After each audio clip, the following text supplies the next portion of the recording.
sometimes, in my own experience, and we'll go into it a little bit deeper a little bit later, is you resist. You resist the calling to do this work. And a lot of the times we resist it because it's kind of like the fear of stepping outside the community, of not being, inverted commas, normal, of being looked on as wacky, cracked, whatever you want to call it, in whatever way. And I found for a lot of years of my life I was trying to conform, I was trying to be normal, and you know, till in the end I gave up. At one stage I remember the guides came to me and I got a white flag and I put it up like this and I said, I surrender now, will you ever take off? And they went for 3 months and they came back and they said, are you ready? So I knew then I had no choice in the energy and the work. A lot of the times with the work and with the journey to the work, you are tested. A lot of fear comes up. You can be alone a lot of the times, because even though you could be surrounded by a room full of people, you're misunderstood. And you're wondering, are you misunderstood, or whatever way it goes. You're kind of like, a lot of times you're a square peg in a round hole, and all this misfit energy comes along. Other energies, like I was great at getting work, getting jobs, very good at getting jobs, but I could never hold down a job. I'd get bored. Not that I ever got sacked or anything like that, but I always ended up getting bored in the job and going for another one. And what that kind of brings as well is, that's like soul searching. You're searching for your soul. You're searching for the food to satisfy the soul. And you know, I remember one time, Brophy, who's in spirit now, is a healer, and I used to go to her fairly regular. And the old healers were pretty powerful, because you could have the runs for her maybe a week after you'd finished with her. You know, the clearing was like that. But I went to her one day and I was in a fairly emotional place, and I said to her, how come, you know, how come I'm here doing this, and going through this pain and this suffering and this crap, if you want to call it, and there's lads going to work in Galway there. I seen them this morning with the sun under the arm, sports page, get pitched on a Saturday night, back to work on Monday, as if nothing happened. So how come, why can't I be like that? Why can't I? She said, Paul, they're dead. And the minute she said it, I knew exactly, you know, it resonated with me. See, some people are,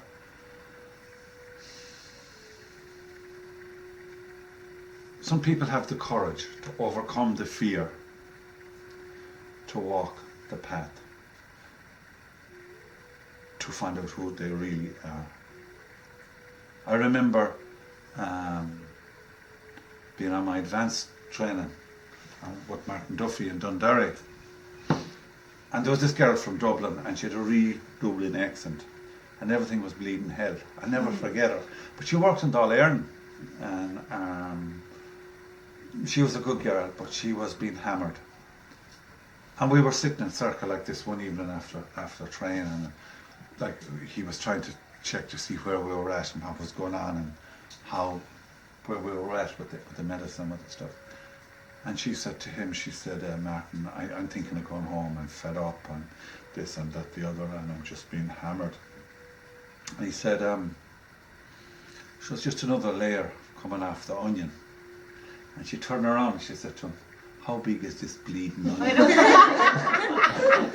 And every one of us understood where she was at. You know? So, but you know, she had the courage, and still doing the work as far as I know, but she had the courage to walk the path. But I also believe that once you step on this path, I don't know about any other path, but I know the shamanic path, that I don't think there's any turning back. I feel you become it. It integrates with you. We had a beautiful experience in Northern Ireland last weekend. We did a practitioner's course up there, and it finished last September, I think. But we went back to see where they were at. We had a day last Sunday. Every one of them was sitting in the circle, and their experiences and the way that they had shape-shifted the medicine to work for them was totally different. It was beautiful. There's a girl there, and her name is Mandy. She works in the prison service. She's a teacher in the prison, and she has them journeying. She has them doing shamanic journeys. She has them connecting to power animals, guardian animals. Man, to me that's beautiful. And you know, some of these people that are in that situation would never have had love. If you understand what I'm trying to say, they would be coming from a very maybe bad background and alcoholics and all different things, and maybe disregarded by society and stuff. If you ever read Michael Harner's book, The Way of the Shaman, he says that half the asylums in the world are full of shamans. People, just misunderstood people. So I guess what I'm throwing out to you is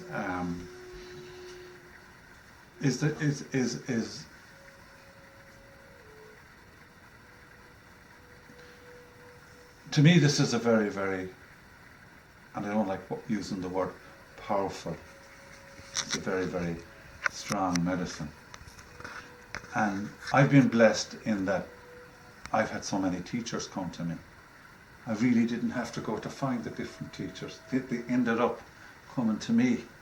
And I've gone to teachers. And I've learned from every one of them.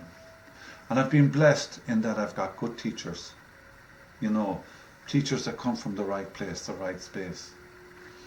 And Peter van Mantiz in Africa, in the Sangoma in South Africa, has been one of my biggest teachers, and he's taught me a lot about the medicines and a lot about the energies from an African perspective. And I believe that energy is the oldest energy on the earth, because that's where the Bushmen came from, something like 26, 20 odd, I don't know, many 100,000 years ago, whatever it was. I wouldn't be good on that, but I will give you a little story on that before I move on to the next thing. We were in South Africa, Salamele, and we ended up on Mossel Bay. It's up along the garden route to stay a night. And I remember we arrived there late, so I was panicking about getting a place to stay. We didn't know where to go. But anyway, Melanie sorted it out, and we stayed with this lovely couple. I felt he was so nice, and he said, "Oh, by the way," he said, "there's caves up there that they're starting to excavate, and these caves, there's drawings on them, and they reckon they came from the original Bushmen. And these caves haven't been, the archaeologists and geologists and whatever else these other people come that have all this knowledge, we're all excited about this, and they reckon it's going to be like a Machu Picchu thing that is going to open up to the world." So we got there before it did, so up we went to it, and we climbed up in the darkness, up the steps up, and the things were there, the paintings in the red and whatever. And of course, straight away I was called to do a clearing. The energies called me. So I could see them, the sea was just below us, and the Bushmen start running out of the sea. And even now as I talk to you, I get emotional about it. But if I can regress a little bit from that first, we did a ceremony, a forest ceremony, a couple of nights before that, to connect with the forest energies, and it was a Bushman ceremony. So when we went back, on our way back up to Mossel Bay, we called to the tree where we did the forest ceremony, and the spirit came out and he gave me more gifts. But the reason he gave me the more gifts was because I had to do this job, Mossel Bay. So can you see how the medicine can link up at times? It's amazing. So they start running out of the sea. There was hundreds and thousands of them. And I said to them, we're here to help you, and we'll call on your ancestors to come to help you. They said, "We've no ancestors. They were the original." So, okay, so we had to use plan B. Okay, we had to wing it. Anyway, called on Creator and the spirits and the energies that were there, whatever else needed to come to help to release these people from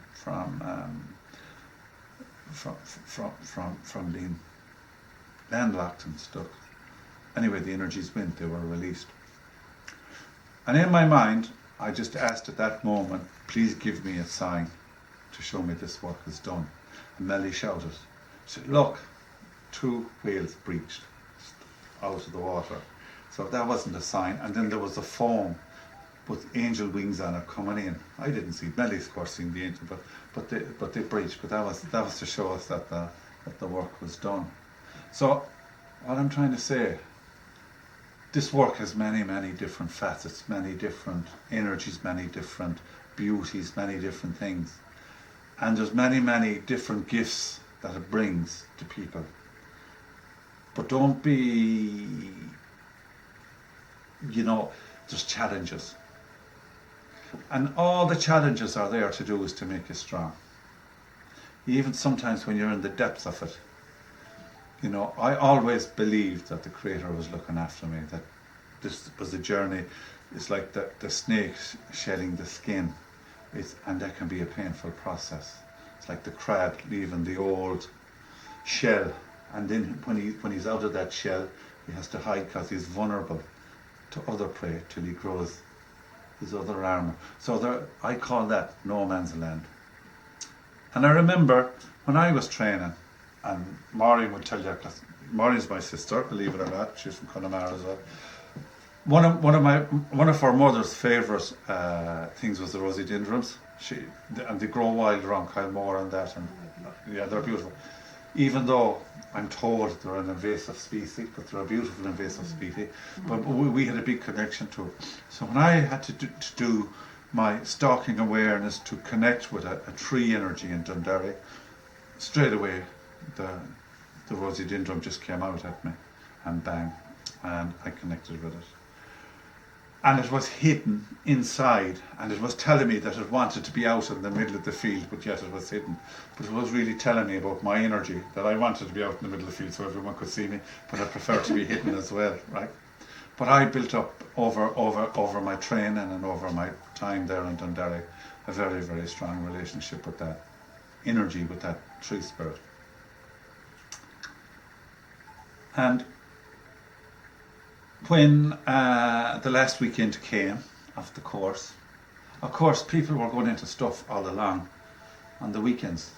They were being hammered, people were screaming, roaring, things were happening. I was kind of, what the hell is wrong with them? Jesus Christ, they'd want to get a cup of tea or something. They were going really into stuff. But the last weekend it happened to me. I didn't see it coming. I was driving into Dundee and I was so keen to get there and finish my course, and the pain hit me. It was like my heart was split in two. And when Martin went around and he was rattling us in, the energy around us, I curled up like a baby. I thought all I could see was ambulances coming. I thought I was heading for whatever, Dublin, a massive heart attack. And I was in bits for the evening. Saturday morning then we were doing stuff, and I still wasn't great, but I just thought it was physical pain. I didn't think it was a big healing that was taking place. And it's hard to split granite, But he sent us out because it was our last weekend to our power places, and to thank the energy of our power places for working with us and for the teachings that had given us all through the course, and basically to say goodbye to it. But I went out to it, and because I had such a connection with it through my mother, and because when I seen it, it reminded me of Connemara, it reminded me of our mother and whatever. I didn't want to say goodbye to it. I didn't want to let it go. And do you know what it said to me? Feck off. Now, it's bad enough to be rejected by human beings, but when you're rejected by a rhododendron, that's a whole other level of things. I was angry. I came back into the circle, and of course, I let go. I told them they were all mad, they were cracked, they were this, they were that, they were that. This was stupid. Man, I gave him the whole 9 yards. And Martin Duffy I was leaving, I was going, I was pulling out. And he's a psychologist as well. He talked me down eventually. And I agreed that I would stay, but I would go the next day before the course was over.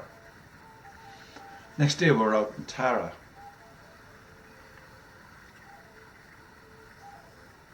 And we were doing ritual around the fairy tree.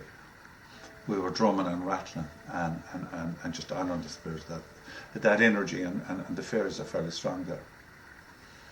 And I kept being pulled back like that, really strong.